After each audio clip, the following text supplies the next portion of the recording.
Hey there, I'm Chase. This is TCG Bulk Kings, where every card has value. A little bit different angle today, but today I'm going to show you how it is that I pack up bulk so that the cards don't get damaged or messed up during shipping.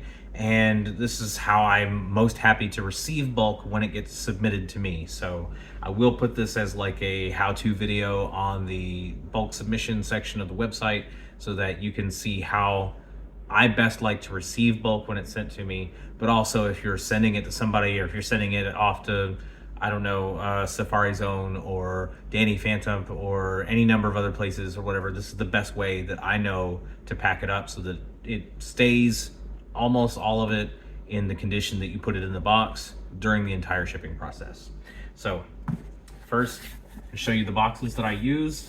I'm using these are Uline 12 by 9 by 6 boxes. They're a little bit larger than the medium flat rate boxes. They are a good deal smaller than the large flat rate USPS boxes. I use these because the ground advantage shipping cost through Pirate Ship still comes out considerably cheaper than the flat rate shipping. It's convenient to get the boxes and just be able to say, here's my cost. This is what, whatever. Ground advantage, you are going to have to pay a varying rate depending on how far away it is, but the weight is not such that it ends up being more than the expense of the flat rate boxes, unless you're shipping from like Florida to Hawaii or something like that. These are the boxes that I use. The first thing you got to do is put it together. You can see at the bottom, I've got 2 strips of tape across here and then a strip across each edge here. And we'll do the same on the top as well, and I'll show you that when I get down to it. So that's it. This is what the inside of the box looks like. Now, it's very important that you don't just stick cards in there as they are and just go with it. It needs some kind of protection, and I'll show you what I use for that. I use regular old bubble wrap with the small bubbles, not the large bubble wrap. And I get the kind that's pre-perforated. It's a foot across and it's perforated every foot. Makes it really easy if you can see the perforations. There it is. So I tear off a section of 3 and put it in the box like this. And it's important that you have excess because you're going to fold the excess over the top once all the cards are in here. So like that. We're not done. We get another section of 3. Now this method works for whatever box you use. It doesn't have to be these boxes. Use the bubble wrap this way for whatever boxes you're using. And I just take this, it's too wide for it in this direction, so I do a quick measurement like this.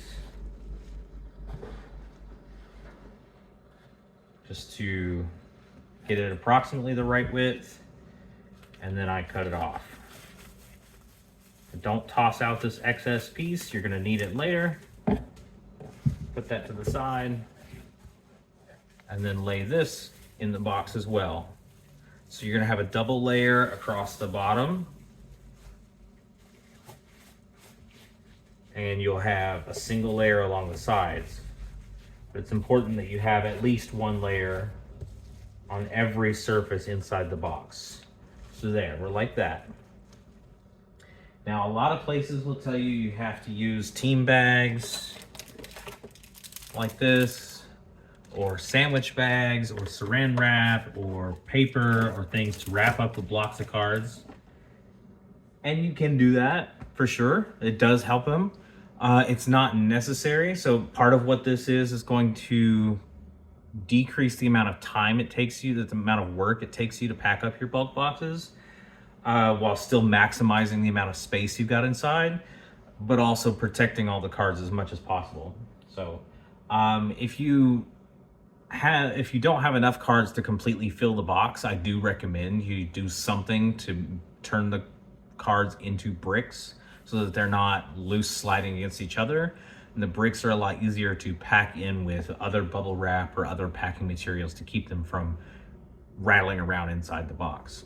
But if you have enough cards you can fill the entire box, then that's not necessary with the method I'm going to show you here. Now, this past weekend I had one of my site members, a Gold Crown member actually, order a bulk box of Digimon in my bulk distribution sale. So I'm gonna pack up this bulk of Digimon for him. And so we're just taking the loose cards and we're gonna start here in the corner and just set them in just like that. And we'll go until we fill up the box. There, you can kind of see them there. We'll go until we fill up this row.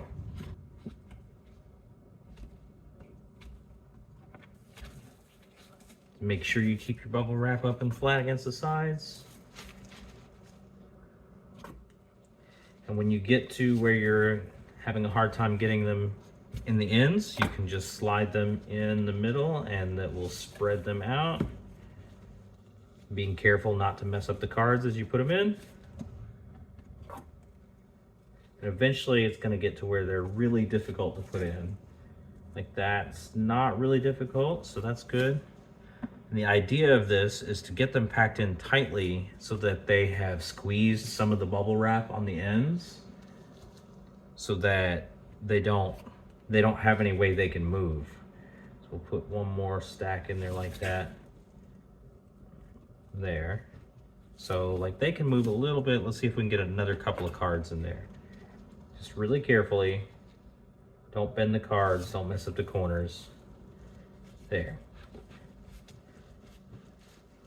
Now you're like, okay, they're just gonna move this way. Well, we're gonna fill that next section up right there next to it with some more cards.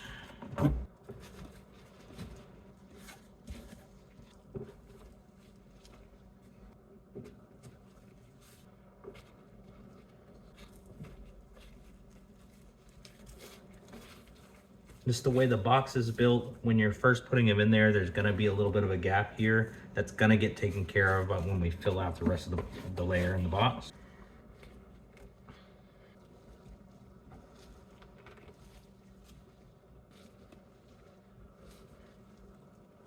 There, those are nice and solidly in there. To the point where you can push them up and they'll stay up because the pressure at the ends is helping keep them from moving. Do the next row.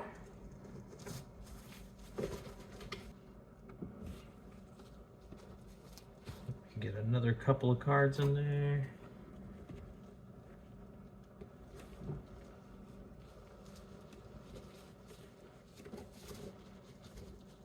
All right, push those up as tight as we can this way.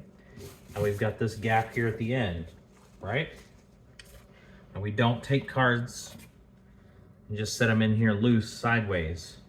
That's gonna create a whole mess of surface here that's gonna scrub against that, as well as having room for them to slide laterally that way. So what we do is, here we do take our team bags. So I use the BCW team bags. You can use any team bag, any graded card sleeve you want. I use these ones because they're what I have available for my normal shipments.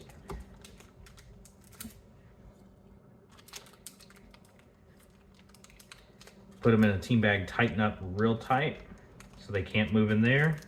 And we set that in there. If your team bags are too small that you can't get enough cards into the gap, then you just use two. Just like that. You can get a few more cards in there. Again, the idea is to get them wrapped up tightly and then squeeze it into there just enough that things aren't going to move around, not to damage the cards. So there we go. And then we'll do another one right here.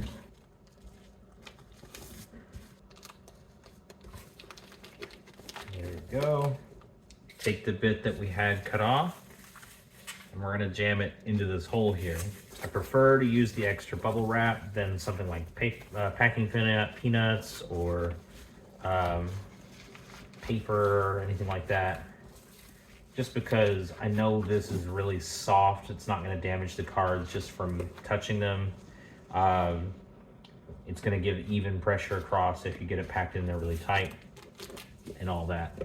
Now you could put another layer of bubble wrap here or a piece of cardstock or something if you prefer. Honestly, I don't think it's super necessary. Um, if we manage to pack the cards in tight on top, then they're not going to move around this way either. We pack them tight across this way, they're not going to bounce around, they're not going to move. So that's the most important part, is that despite any forces on the outside of the box, these cards won't move against each other, and so they will not have the chance to harm each other. And then you only have to worry about harm coming from the outside, which you're kind of, that's where, like, if someone drops the entire box, or a forklift puts a fork all the way through the box, you know, things like that. That's not something that you can control no matter how you package them, and also not very common. So you just make sure we get our cards in there tightly.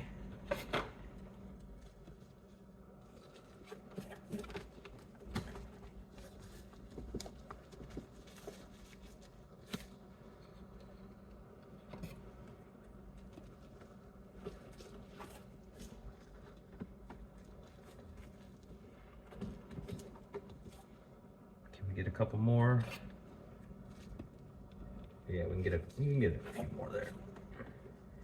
There we go. And they're nice and tight. So no matter what happens outside this box, it's compressing up against an already compressed block of cards. Those cards aren't going to move. They're not going to wiggle. They're not going to bounce around. They're not going to... There's not going to be any movement that could cause much in the way of wear. I've sent hundreds of boxes like this and had no complaints. In fact, had a lot of compliments about how beautiful the cards look inside the box, because they do look really nice and aesthetic. Now, if you're shipping multiple types of things in a box, if you have a section that's like non-bulk, I would recommend putting those in its own team bag and just drop it in the block, right? Or if you've got, you know, a section like this that's, you know, all rares or mythics or high-end foil, you know, whatever. It's not your bulk commons and uncommons. Just figure out a way to distinguish them. You can use team bags or paper or I don't really like the sandwich bags because they take up a lot of space, a lot of excess space that you're not using towards your cards. And look, if you're needing to fill space, then that's fine. But if you got just straightforward bulk, you can pack it up just like this, with virtually no wear on the cards in transit. Time for these team bags. I'm gonna put some Vice Force cards in there for you. I'm sorry. Not what you paid for.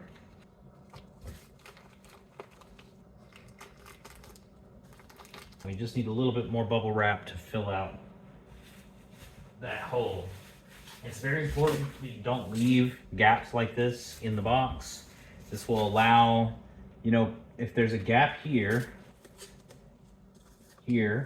not only can it crush from the outside on this corner, but pressure from this side here will cause these cards to move this way, just like it did there. And then when it gets crushed on the corner, it will damage the card. So it's very important you don't leave any kind of gap. Even in the middle, I see boxes packed with, you know, they're stacked up this way instead of laying sideways, and they leave a gap in the middle and they stick some little bit of something in there, packing peanuts or nothing, or, you know, that's gonna leave room for the cards to move, which will allow, not only does it move the cards, not only does it let the cards move, but it lets the whole box flex. Once this is sealed up, this is a very rigid box. It doesn't flex or shear because the card's inside.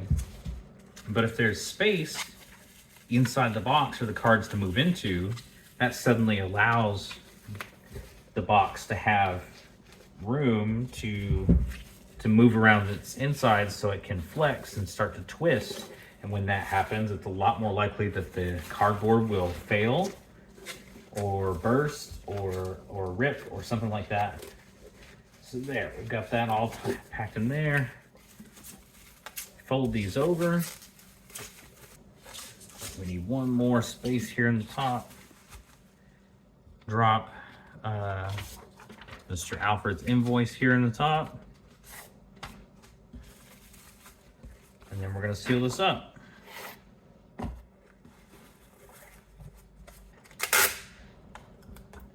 So again, one band of tape across the opening, and then a second one. I do the second one at a slight angle so that it catches a little bit on both here and then on the other end. I do it on an angle because the angle makes it, again, more strong, less susceptible to flexing or bursting. Then one across here, you go off the edge a little bit and fold it down. Off the edge on this side and fold it down. And then push this side in and then fold this flap down. Same on this end, same on the bottom side. Every end of open part is got tape over it. So like if it sits in a puddle, water's gonna seep in through the cardboard. But if it just gets a splash on it, it's not gonna get in through this little hole here or anything like that. And then last thing we do is we put tape over every edge, every corner edge that doesn't already have tape on it. Once all the other tape is on here, these edges become the weak point. That's where you see bursting on the others, on boxes that aren't taped properly and end up bursting. Also, that's where the seam of the box is when they made the box. So, not sure how well that shows up on the camera here. But it's taped up now.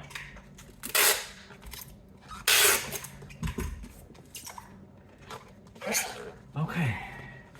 Now, while I've been talking, I've been a little slower at doing this than I would normally be, but it's taken me about 25 minutes of recording time to put this together, which is really not that long. Got our label on there, it's ready to go. So that's a lot less work than tediously counting out 100 stacks or 50 stacks of every card and then putting each of those into a team bag or a sandwich bag or wrapped in paper and all that. This arriving to me just like this would be absolutely fine with me. It looks great. Their cards aren't going to move.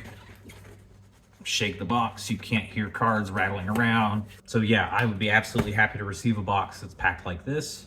I hope that Alfred is when he gets his box from me. Others have said that they are when they when I send to them and they get the box. They are always really happy with the way the cards look inside. Hopefully this video helps you out, makes you better able to get your cards to where you want them to go in the condition that you put them in the box. I definitely would like to receive cards from you guys. If you are going to send them to me, this is the best way I would like to get them. If you want to put in a bulk submission to me, then the form is right here. I'll have this video on the website next to the form so you can see that. And I'll have a link to it in the description from the YouTube video if you're seeing it from that direction. You do have to sign up for an account on the website to submit bulk.